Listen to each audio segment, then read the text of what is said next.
You're listening to the After the Show movie podcast from Ascully.com. Your weekly look at movies, video games, and more, brought to you by your hosts, Ascully and Cidtalk. We're addicted to movies. Are you?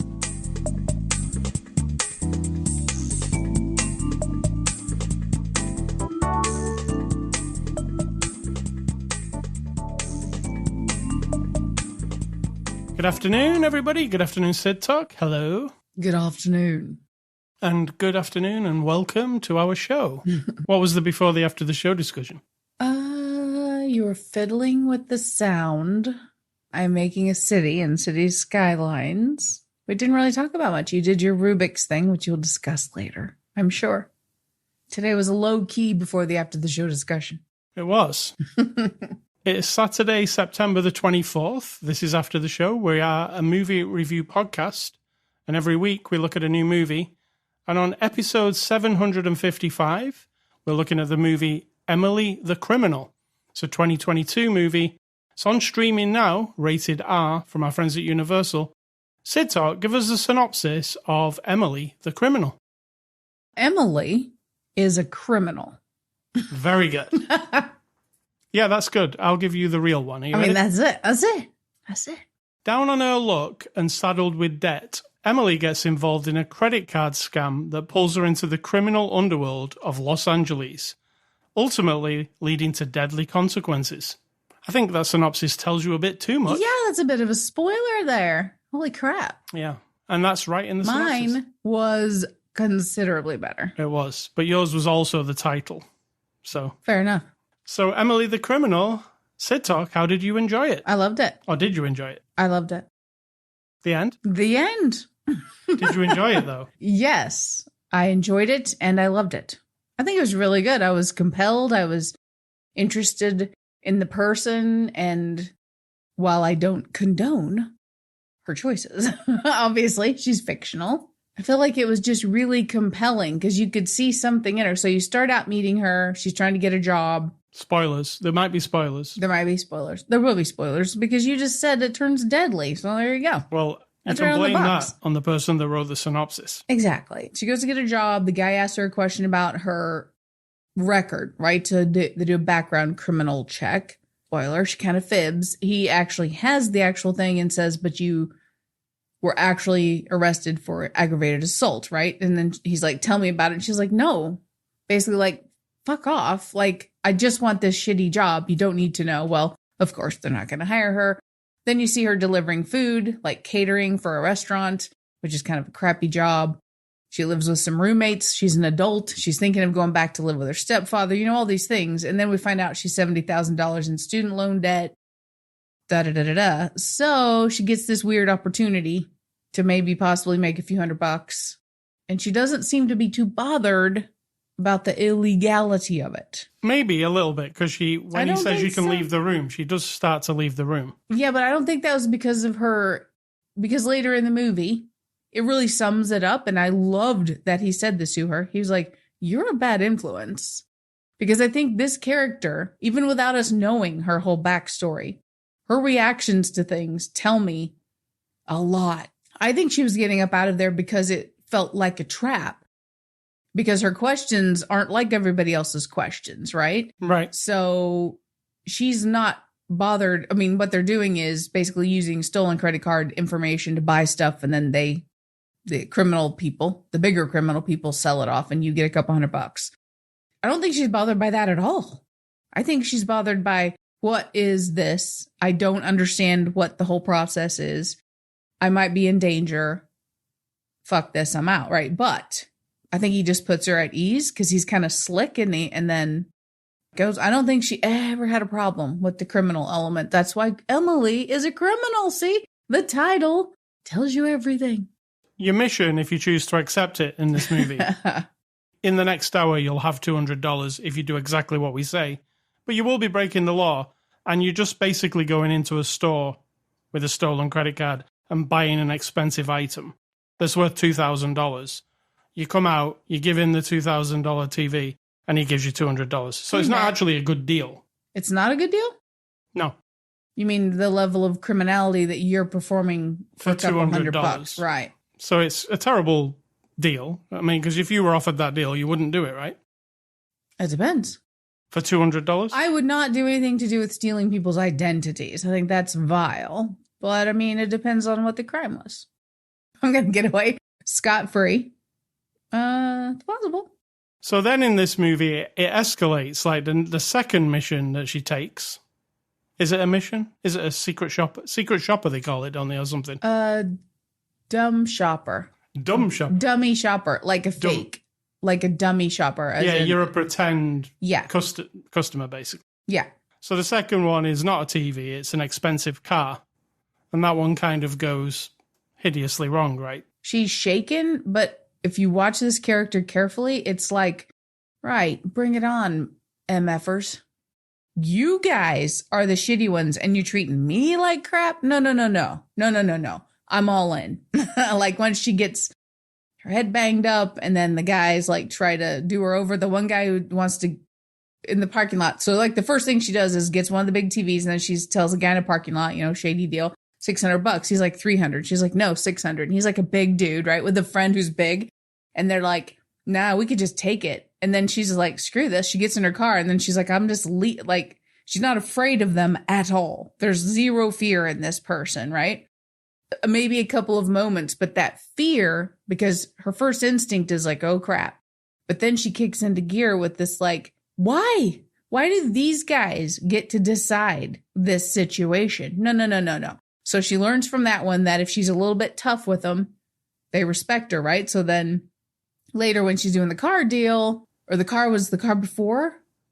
The car was the second thing she did. Yes. So I think that's what gave her the courage for all the other times, because she was just like, no. And then that other guy who tried to rob her with the deal with the dog and everything. I mean, she just gets fired up when anyone tries to push her down. And it's also clear that the further down the criminal path she's going, the more dangerous it becomes.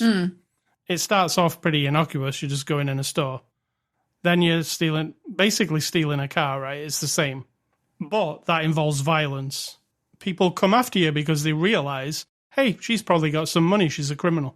And then you've got other criminals coming after you. So it gets worse the further down the line you get. They all know the world, Yeah. Yeah, exactly. Like somebody's watching for an up-and-coming criminal to actually rip off the up-and-coming criminal, right? Like those people who turned up at a doorstep. Okay, so maybe I wouldn't involve myself, but I still kind of sort of sympathize with her. I don't condone her choices, and I get it. It's been tough for her to get her shit together, but... It's a little bit like Breaking Bad, but without the drugs. It is... Oh, you've just pointed it out. It is Breaking Bad. Like, she's down on her luck. He had cancer. He needed to provide for his family. Couldn't make enough as a teacher. Oh, you're right. So basically, it's just a boring story that we've already seen before. Well, it's a reworking. Aren't they all? Yeah. They're all reworking. Now, I thought it was really well made. It was very tense. Each scenario she got into made me like on the edge of my seat kind of thing. Mm-hmm. Even just to going in to buy the television. And that's a very basic thing. She walks in a store, picks up a television and pays for it. But even her paying for it at the checkout, that just little pause where the credit card company's connecting to see if the card's all right. It's just like you're holding your breath. Oh shit, don't be bad. And then as it gets progressively worse, the stakes, I found myself on the edge of my seat. And she is...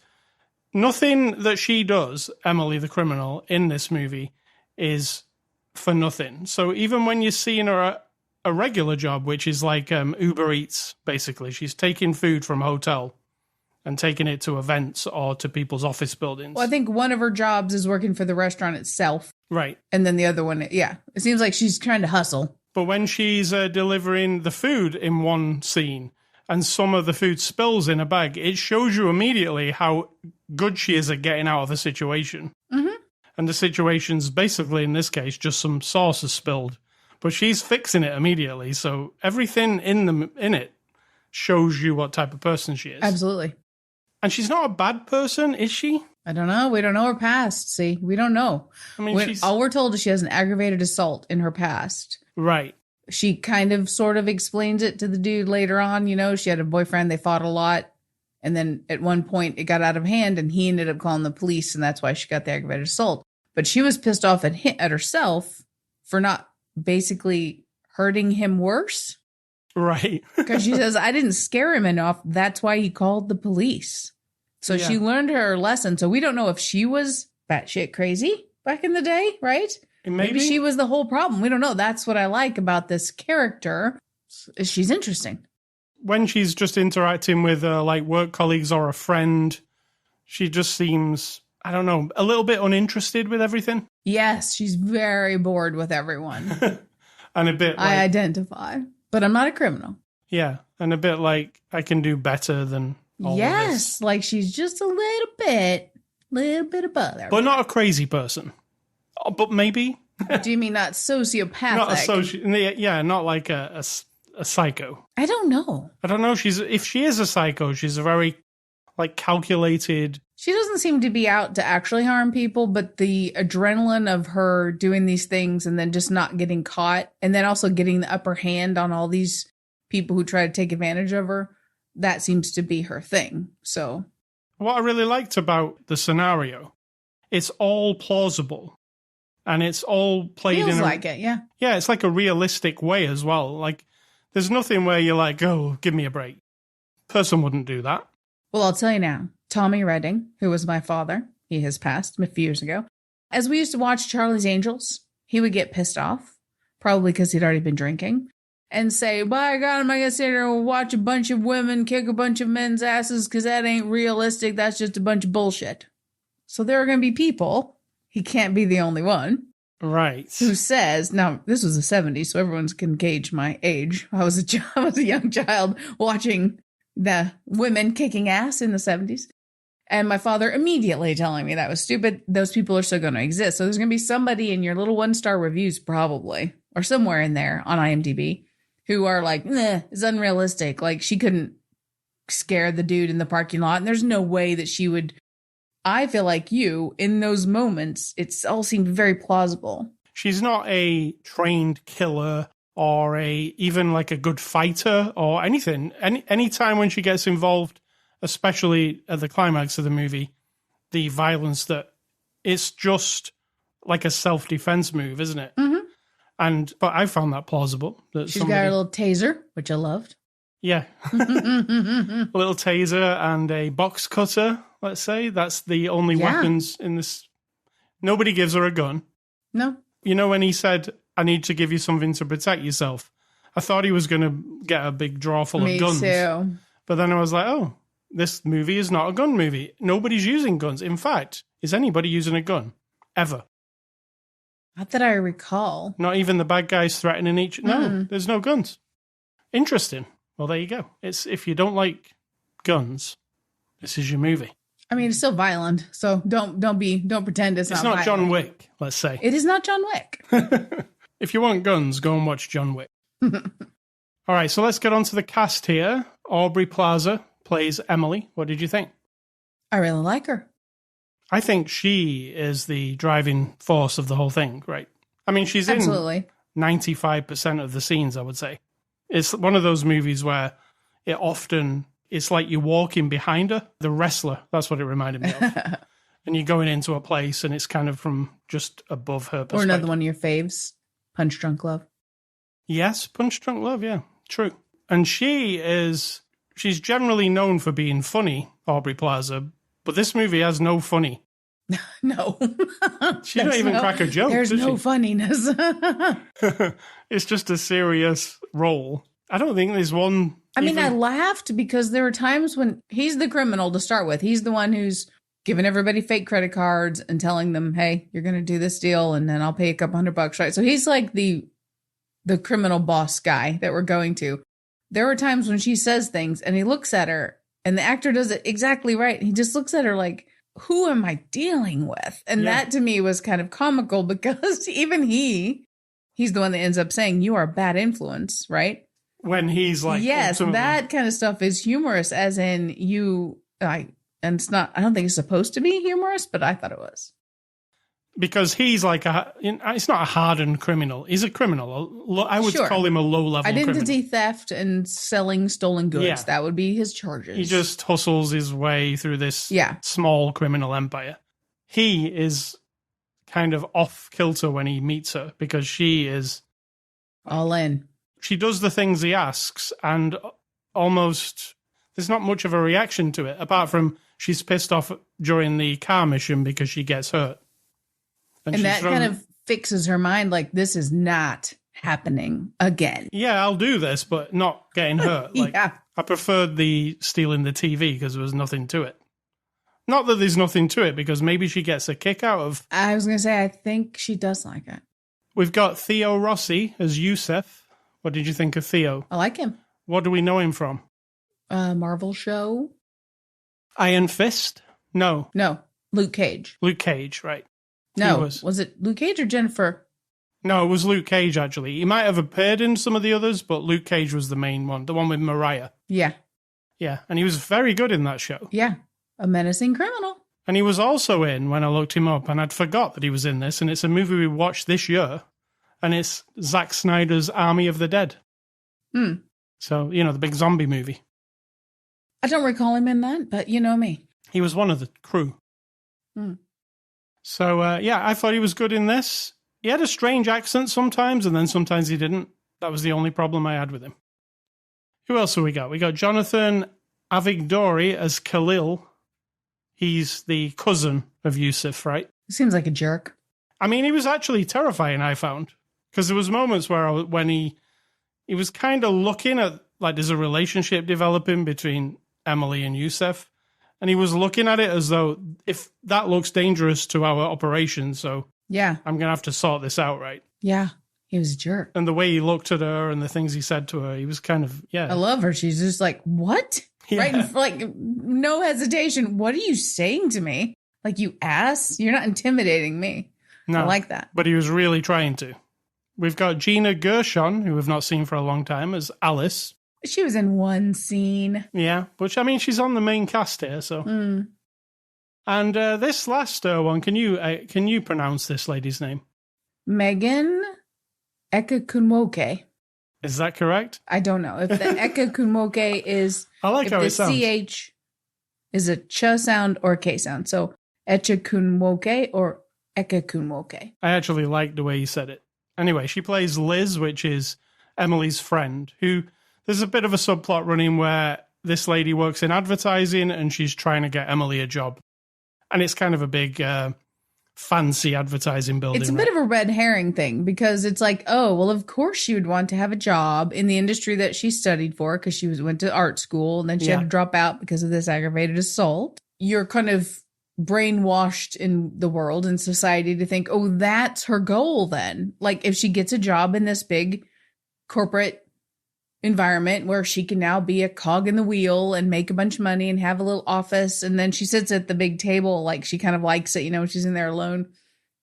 But I think that's a red herring because unless she could skip straight to being the boss, I don't think that was her vibe, right? So you're supposed to think, oh, that's the best way to go. Then you'll have money. You can pay your bills, But it's kind of over on the side to who she actually really is. Because Emily is a criminal. Emily the criminal. And she does have a great interview in this. Yes. It's classic. That part is actually, I don't know if that's supposed to be funny, but I found it funny. Yes, I love that. We've also got directed by John Patton Ford. It's actually his first movie. So I'm actually kind of excited to see what this guy does because this is a good... For a first movie, it doesn't feel like a first movie. What did you think? I feel like the directing is really good. It's got that subtle, like you were saying, for like The Wrestler, sort of a quiet observation of the person. Lots of close-ups, lots of like waiting for the facial expression, waiting for the little eye tick or the edge of the mouth to curl up or whatever. And that's very specific directing. It's not loud and it's not like, it doesn't feel intense. It feels really like you're just watching them. So I like that. Like realism. You're in it. So IMDb reviews, what are those? Those are IMDb reviews. There's a website where people can go and purge all of their feelings about all the movies. And you love the 1 stars because if you like the movie, you tend to then make fun of them a little bit. And if you don't like the movie, you tend to agree with them. This week is unprecedented, I would say. Oh, my. There is only one out of 10 review. Just one. Right. So that means people pretty much like this movie. Yeah. So let's see what this person who didn't like the movie says. He says, he or her, whichever. Emily the criminal follows Emily, who struggles with student debt and decides to get involved with crime. This may be the most pointless movie I've watched in years. It's a movie about a woman doing crime. That's it. It's a woman. She commits crimes. And that's it. What are you supposed to take away from it? You mean like The Transporter? Right. Or Rambo? Yes. Or John Wick? Or what are you getting from those, motherfucker? Pardon my language, but are you kidding me? Because it's a woman. And yes, I'm going on a sexist rant here, or a misogynistic rant, anti-misogyny. That is the problem, right? With a lot of these reviews that you read. If she was a man, that review wouldn't have happened. Right. But I don't know this person. I'm just guessing. Like I said, this person could be a woman. That's fine. She's brainwashed, just like everybody else, to think that, oh, it's pointless if a woman goes and commits crime. But if all the other literally tens and hundreds of thousands of entertainment stories that have been written and put into film and stories in songs and poetry over all of human history, all the man criminals, no fucking point. No point in any of those stories because they're just men being criminals. What do you take away from that? So there, that's it. I'm done. So seeing as we only had one bad review, I'm going to give you a 10 out of 10 review as a bonus. This guy says, I literally cannot find anything not to like about this movie. Nice. Good sounds, colour, camera work, etc. Interesting story, told well. Original, unique characters with background stories that are brought to life. Aubrey Plaza suits it very well with her self-confident woman figure. Theo Rossi is very convincing in the role. Even the length of the film is perfect. There's not a single second wasted in 97 minutes. The movie gives me a feeling of completeness. It's very easy to watch, it's immersive, and it's the first time I've ever given a movie 10 out of 10. Don't miss it. Goodness, that's like, they're all in. Yeah. I like it. I mean, I appreciate the good ones as much as the bad ones, unless the bad ones are rooted in ignorance and self-doubt or just ignorance. Extras, we didn't see any because we watched streaming version. I'm going to give Emily the Criminal a score, and I'm going to give Emily the Criminal an 8 out of 10. That's what I'm giving it. Well I'm done. just double checking because I'm like, no, I didn't think that high. But yeah, 8. I think 8 because it is what it is, right? It's not trying to. It tells you what it is right up front. Yeah, exactly. You don't even need to watch it. The title is so good. Yeah, I say 8 because of It's super enjoyable. It's well made. It feels paced very nicely. Like I don't feel rushed or like she skips from non-criminal activity to criminal activity too quickly. I don't know the time frame that it took her, from the first job to the second, blah, blah, blah. We don't really get an inkling of that. But if it was like a couple months, that seems reasonable because she's very determined. So, yeah, I liked it. Next week, we're going to look at Jordan Peele's new movie, Nope. Have you heard of this one? Yes. Or Nope. Not Nope. Yeah. Nope. Yep. You're supposed to say Nope. I'm supposed to say Yep. Oh, yep. Okay. Do you think the person who's listening to this, who's irritated about my little misogynistic rant, will ever listen again? They probably already tuned out and they're not here anymore. Before this. Yeah, it's not live. It's not a live broadcast, but hey. Movie recommendations. While watching this movie, I kept getting the vibes of a movie that I really love. And it's called Uncut Gems. Yes, you did. And this movie had that feeling, that very realistic, like I'm in a room with a bunch of people. In fact, this movie made a point of like making all the noises of everything show up. Yeah. Did you notice that? Like everything. But not in an obnoxious way. You see, I have a thing about noises. Right. They've named it now, apparently. I mean, I don't know that I have an actual medical condition, but I have a thing about noises. And when they do the and the clicks and the ruffling of the paper and the clicking of the shoe on the floor and the crack of the door opening, all that stuff is too much. This movie did do that. It didn't, though. Not too much, is what I'm saying. Not too much. I was able to cope with it, so it's good. But I think, what was it trying to convey? Just like things are just... I don't know. Things just... So different people have different sensibilities, so whoever the...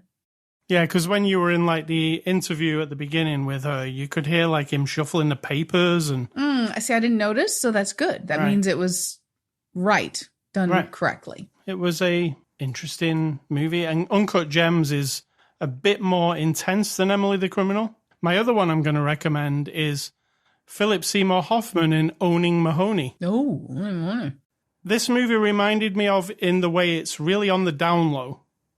Like in Owning Mahoney, he's a bank manager who is borrowing the money from the bank's safe and gambling on weekends with it. And eventually he can't put the money back because he doesn't always win, right? So it ratchets up this tension, like, and every weekend when he gets back and he has to make sure nobody noticed, some weekends it's more difficult than others. right. And it's really interesting. And that was based on a real story. But yeah, both those movies remind me of Emily the Criminal. So what are your recommendations? My recommendation is going back to the 90s, and this time it's 1996. And there's a couple in here you'll be interested in. Number one is Trainspotting. One of the best movies ever. And we refer to this, actually, because the job interview where she basically tells the woman off. She's very pissed off. Again, we're all brainwashed to think that if you're at a job interview and if they offend you or upset you in some way, that you're still supposed to just swallow it and like be polite and nice and whatever you got to do, kiss their ass to get the job, right? Right. Even if you got 50 job interviews, you're brainwashed to think you have to be nice to this person, even if they're rude to you, right? So this woman is like not being rude necessarily, but dumping the idea of being an intern on her. And then she's like, well, yeah, you'd work for free for like 6 months. And she's like, really? That seems reasonable to you? And then she goes off on her. Well, Trainspotting has a job interview that's not the same, but it's equally as satisfying because he's completely wasted, right? Like he's what it is in Trainspotting is they're on the dole because they're all heroin addicts. So the dole is government assistance, right? Right. So every few weeks you have to go to the government assistance place and prove that you've been looking for a job. So he goes to like interviews just for so I can say I've been to an interview. So he doesn't need to get a job because he doesn't want one. He wants to be a heroin addict. So he goes through a whole interview just, I don't know, it's the craziest. I don't want the job really, but I'll tell you about myself. And it's very funny. So that's the deal with that. Yeah. Oh, and the other ones are another one I think you liked, Up Close and Personal. Robert Redford and Michelle Pfeiffer. Yes. Wasn't that Up Close and Personal? She was going to the prison to do an interview. I thought you liked that one. I think I did like that one, yeah. Then there's Fargo. That's the best one. Another criminal one where it's really good. Like that one's really good too. Then we have Hellraiser Bloodline. I don't remember this one specifically, but I know one year I watched all the Hellraiser movies, which reminds me I need to start watching horror movies to satiate my horror movie need for the year. In October, we will have a bunch of horror movies. Yeah, nice. And then The Birdcage, which was just a fun-ish, thoughtful, but fun movie. Robin Williams and the guy who was Hakuna Matata guy. Oh, yeah, that guy. Hey, Scully Stuff, I've been playing a game on Steam this week. It's called Flash Out 3. And what it is it's I'm not even familiar with this game series. They did send me a code for review. So I tried it out this week. And what it's very similar to is Wipeout. Remember Wipeout on the PlayStation? Wipeout! Yeah, not that one. Not that one. Different Wipeout. Yeah, futuristic racing game. Okay. This feels very much like Wipeout, or there's another game that I've played on Steam that is very similar also. So you're in hovercrafts. You're going down a futuristic track. You've got air brakes. There are power-ups on the track that you pick up and you can shoot them at the other people. It's Mario Kart, but fancy. Okay. So Flash Out 3, it's a Steam game. It's not very expensive, actually. It's like $18. And it has a career mode. It has like head-to-head multiplayer. And you basically, it's a racing game. You're doing different races. Some of the races you have to shoot the other opponents. Some of the races you just have to be faster than the other opponents. Some races are just a time trial where you have to get around the track as quick as possible. It seems to me, the character designs, let me say, I'm just going to really diss this game a little bit. Okay, this is new. The character designs, like there are 2 characters you can choose. You never see them anyway because you're inside racing a ship, right? So I'm not quite sure why you have to pick one of them. But they look like a really bad mobile game, like a cheap cell phone game. They kind of look like. You never see them again once you picked one. Apparently there's some kind of story that involves them. But I went through the single-player campaign and it unlocked like different cups that you do. But I never saw any story relating to them. So I'm not sure if that's not finished or don't expect any story is what I'm saying. Maybe your standards are too high? Yeah, maybe. The game does have a cool sense of speed to it. It feels very, very fast, like you're going like 400 mile an hour down the track. The corners are really quick. You have to use the air brakes to get around them. I mean, it's no Wipeout, and it's clear that they want to be like a Wipeout because they even call themselves Flashout. It's not very far away, is it, from Wipeout? I'm not sure. I think it's maybe a bit mobile gamey. The minute-to-minute racing's pretty good, if not a little bit generic. We've been watching some stuff on TV this week, and I just wanted to mention the stuff we're watching. We're watching Rings of Power on Amazon. We're watching Andor, the new Star Wars series, on Disney+, and She-Hulk on Disney+ as well. I just want to say, all those 3, they're very different shows. Also another one. The Amazing Race? No. There's Lord of the Rings. Yeah. And House of the Dragon. Yes. Yeah. So we're watching all the big ones. Star Lord Wars. of the Rings, House of the Dragon, Andor, and She-Hulk. Game of Thrones. All the biggies. We're just watching the same shit over and over, but it's all decorated up like it's new. Apart from House of the Dragon and Lord of the Rings, maybe similar-ish.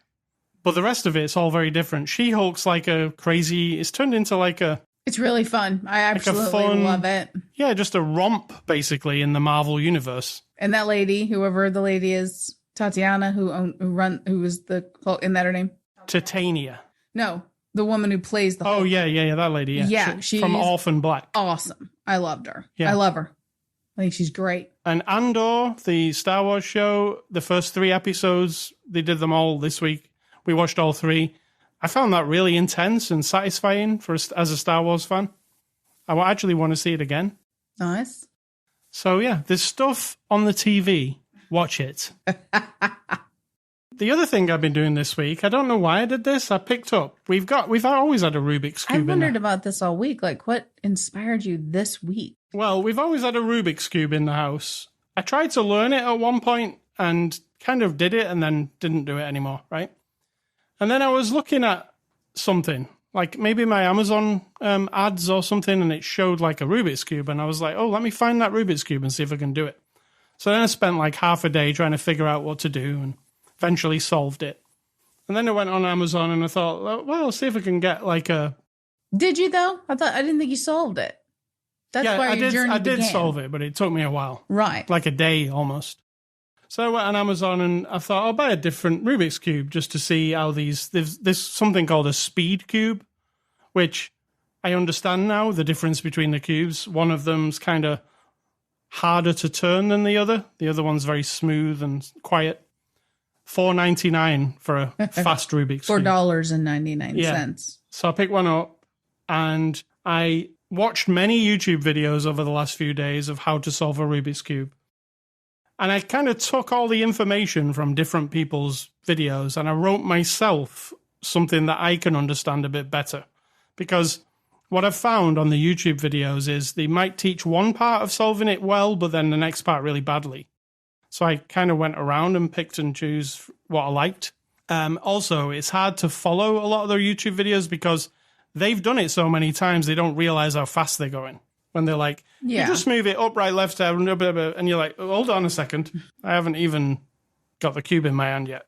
I wrote down a list of instructions that I find I can solve the cube with. Now I'm trying to lose the instructions and solve the cube without looking at the instructions. And let me tell you, you might think, oh, solving a Rubik's Cube's easy. It is not easy. I can solve one now within about 5 minutes, but I still need my little helper chart sometimes if I get stuck. I'm aiming to not have the helper chart, and you can just give me a mixed up cube and then I'll do it. Maybe 2 weeks, that should be, right? Don't know. Can't be that long. No concept of this. If you remember Rubik's Cubes from when you were a kid and you've not done one for years, they're actually kind of fun when you've, older and understand it a bit better. So, what's for dinner? In this house, we sort of value learning things, I think. We don't really, it's not like a thing. It's not like a big project of life.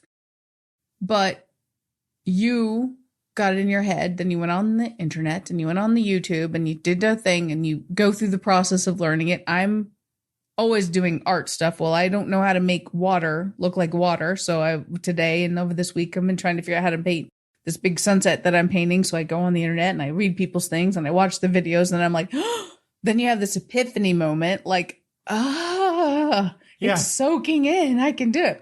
I'm also trying to learn to play the violin, which is a very slow process. I'm going to assume I will never learn it properly. But the stimulation, I don't have the end goal. Like, if you never figured out the Rubik's Cube, you might be like, it's interesting, it's stimulating, but at some point you'd be like, you know what? Okay, that's cool. I'm good, right? Like, the process of getting there is part of it. Yeah, but I can't not have the payoff. Right. I have to do it.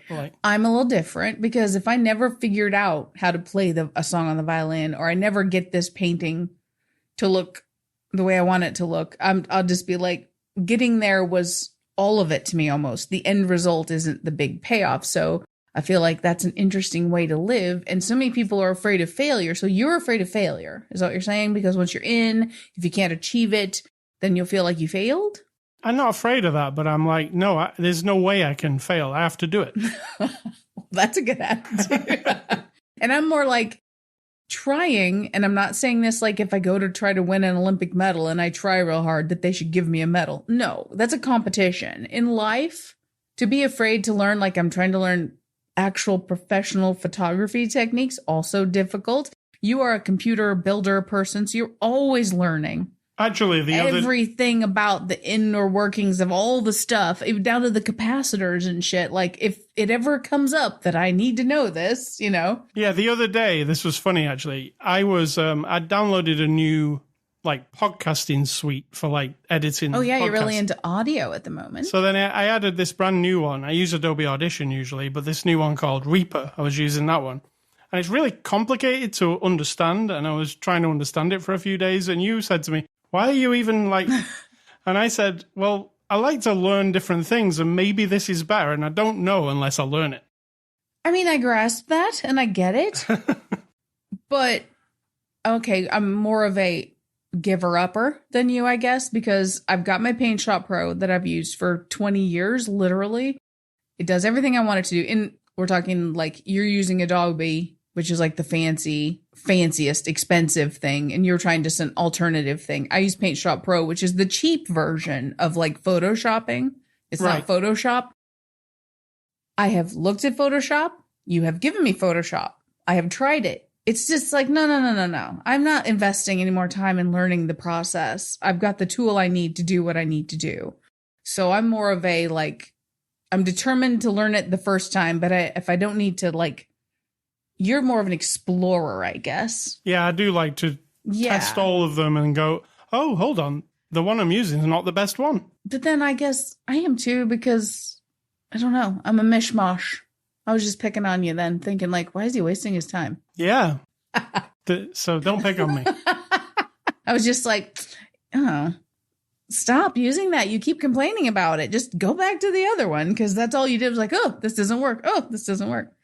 Off topic. So back to my advice is what you're asking me about. Yes. Right? Okay.